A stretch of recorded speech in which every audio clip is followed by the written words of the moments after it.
ஞானிகள் ஒவ்வொன்றுக்கும் காரண பெயர் வைத்துதான் உண்மைகளை நமக்கு விளக்கியுள்ளார்கள். காரியத்தினுடைய செயலை நாம் உணர்ந்து கொள்வதற்காக அதற்குண்டான காரண பெயர்களாக வைத்து அந்த பெயர்கள் மூலமாகவே மெய்ஞானத்தினுடைய பேருண்மைகளை நமக்கு வெளிப்படுத்தி காட்டியுள்ளார்கள். ஆனால் காலத்தால் அவையெல்லாம் மறைந்துவிட்டது. அதுபோன்ற ஒரு தத்துவத்தை தான் இந்த உபதேசத்தில் ஞானகுரு கொடுக்கின்றார்கள். சிவன் ராத்திரி, இருளுக்குள் தான் சிவன் அது தோன்றுகிறது.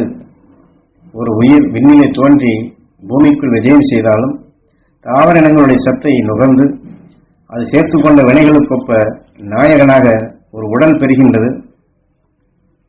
அந்த உயிர் அந்த சரீரத்திற்குள் அடைபட்டு விடுகின்றது. ஆகவேதான் இருளுக்குள் இந்த உயிர் அடைபட்டு உடல் தோன்றக்கூடிய நிலைகளை, அதுவும் குறிப்பாக மனித உடல் பெறுவதை மகா சிவன் ராத்திரியாக நமக்கு எடுத்துக்காட்டியுள்ளார்கள். என்றால் ஒவ்வொன்றுக்குள் மறைகின்றது. அது எவ்வாறு, ஏன், எப்படி என்பதை அந்த உண்மைகளை நாம் தெரிந்து கொள்வதற்காக, அதாவது உணர்வுக்குள் இருக்கும் உயிரை இந்த உடல் மறைக்கின்றது.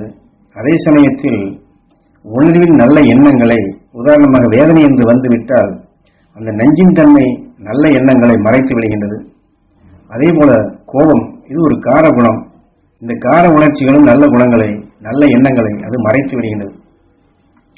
இப்படி இந்த வாழ்க்கையில் நம் அறியாதபடி இருளுக்குள், ஏற்கனவே இந்த சரீரமே இருள்தான், இந்த இருளுக்குள் மேலும் இருளான நிலைகளை கொண்டு மறைய செய்யும் இந்த உணர்வின் தன்மையை மாற்றியமைத்தவர்கள்தான் மகா ஞானிகள். இருளுக்குள் ஒளியாக மாற்றிய அந்த அறிஞானியுடன் நுகர்ந்து நம் உடலுக்குள் இணைத்து நல்ல உணர்வின் ஞானத்தை மறைத்திடும் அந்த இருளை போக்கி மகா ஞானிகள் உணர்வோடு ஒன்றி வாழ்க்கையில் தெளிந்திடும் நிலைகள் கொண்டு அறிஞானிகள் உணர்வை நமக்குள் பொங்கி நம்மையும் மகிழச் செய்து நம்மை பார்ப்போர் நிலைகளையும் மகிழச் செய்ய வேண்டும். இது மகிழ்வாகலாம். அதாவது இதனுடைய உட்பொருளே, இந்த உயிர் இந்த உடலுக்குள் அடைபட்டு மறைந்து விடுகின்றது. ஆனாலும் மனித சரீரம் எத்தனை எண்ணங்கள் உணர்வுகள் கொண்டு இயங்கிக் கொண்டிருந்தாலும், அதில் நாம் நல்ல குணங்கள் கொண்டு வாழ்ந்தாலும், சந்தர்ப்பத்தால் நாம் எடுக்கக்கூடிய வேதனையோ கோபமோ ஆத்திரமோ இது போன்ற குணங்கள் அந்த நல்ல குணங்களை மறைத்து விடுகின்றது, நல்ல செயலையும் மறைத்து விடுகின்றது.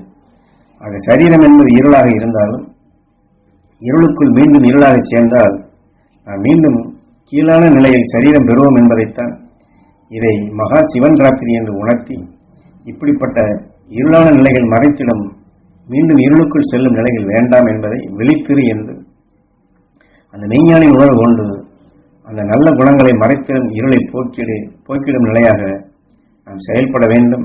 அது இருளில் இருந்து அந்த ஒளிகாணும் நிலைகளாக அந்த ஒளியான உணர்வை சேர்த்து நாம் மகிழச் செய்ய வேண்டும் என்பதே மகா சிவன் ராத்திரியினுடைய முக்கியமான அம்சமாகும். அதே சமயத்தில் ஆறாவது அறிவு கொண்டு உத்தராயணம், அதாவது நாம் இந்த வாழ்க்கையில் வரக்கூடிய தீமைகளை நீக்க வேண்டும் என்றால் மெய்ஞானியின் உணர்வு நமக்குள் சேர்ப்பிக்க வேண்டும். அப்படி சேர்ப்பிக்க வேண்டும் என்றால் மெய்ஞானிகள் பக்கம் நம்முடைய திசை திரும்ப வேண்டும். உத்தராயணம் என்றால் வடக்கு. வடக்கு திசையில தான் துருவ நட்சத்திரம் சப்தரிஷி மண்டலம் சுழன்று கொண்டுள்ளது. ஆக நம்முடைய நினைவுகள், எண்ணங்கள் விண்ணை நோக்கி, அதான் மகா சிவன் ராத்திரி, விண்ணிலிருந்து தோன்றிய உயிர் மீண்டும் விண்ணுக்கே ஒளியின் சுடராக செல்ல வேண்டும் என்றால் விண்ணை நோக்கி நாம் திரும்பி, அதுவும் குறிப்பாக வடதிசையிலே துருவ நட்சத்திரத்தின் பாலும் சப்தரிஷி மண்டலங்களின் பாலும் நம் நினைவுகள் சென்று அவருடைய வாழ்க்கையோடு இணைத்து எத்தகைய இருளானாலும் அதை பிளந்திடும் நிலையாக ஒளி பட்ட பின் அங்கிருக்கும் பொருள்களை எல்லாம் நமக்கு எப்படி அது காட்டுகின்றதோ இதுபோல் இந்த வாழ்க்கையில் பொருளிலிருந்து செயல்படும் திறன் பெற்று பேரருள் பேரொழியாக மாற வேண்டும். அவை இருளான நிலையில் இந்த ஒளி உயிர் எப்படி அடைபட்டிருக்கின்றதோ இதிலிருந்து விடுபட்டு உயிரை போன்ற உணர்வுகளையும் ஒளியாக மாற்ற வேண்டும், ஒளியின் சுடராக ஆக வேண்டும் என்பதுதான் தத்துவம். ஆக வாழ்க்கையில் நாம் காணக்கூடிய தீமை நம்மை இயக்கினாலும் அதை பலந்து மெய்ஞானிகளுடன் நுகர்ந்து அதை வளர்த்து ஒளியின் சரீரமான அந்த சக்தி மகா சிவன் ராத்திரி என்று நாம் இதை விழித்திருந்து நினைவுபடுத்தி பெற வேண்டும். என்னால் பல கோடி சரீரங்கள் நாம் எடுத்துக்கொண்ட உணர்வு மகா சக்தி வாய்ந்ததாக நமக்குள் படர்ந்துள்ளது. இந்த இருளுக்குள் மறைந்திருக்கக்கூடிய உயிருடன் ஒன்றிய உணர்வின் செயலாக அதை நாம் பெற வேண்டும். உணர்வின் இயக்கமாக அறிந்து அதன் அறிவாக நமக்குள் தெளிந்திடும் நிலையாக புறநிலையை கண்டுணரச் செய்யும் ஆறாவது அறிவாக நமக்கு முன் இருப்பதை அதை வைத்து தீமைகளை விலக்கி மெய்ப்பொருளை காணும் உணர்வின் ஆற்றலாக பெற்றால் அதுதான் கார்த்திகேயா. ஆறாவது அறிவால் பிரம்மாவை சிறைப்பிடித்தான் என்பதைப் போல மெய்ஞானியின் உணர்வை நமக்குள் கலந்து இருள் சூழும் நிலைகளை பிளந்து மெய்ஞானி உணர்வை வளர்த்து மெய்ப்பொருள் கண்டுள்ள உயிருடன் நாம் ஒன்றுதல் வேண்டும்.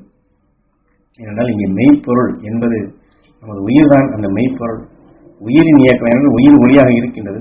அந்த உணர்வு கொண்டு நம்முடைய நினைவுகள், எண்ணங்கள், உணர்வுகள் அனைத்தும் ஒளியாக மாற வேண்டும்.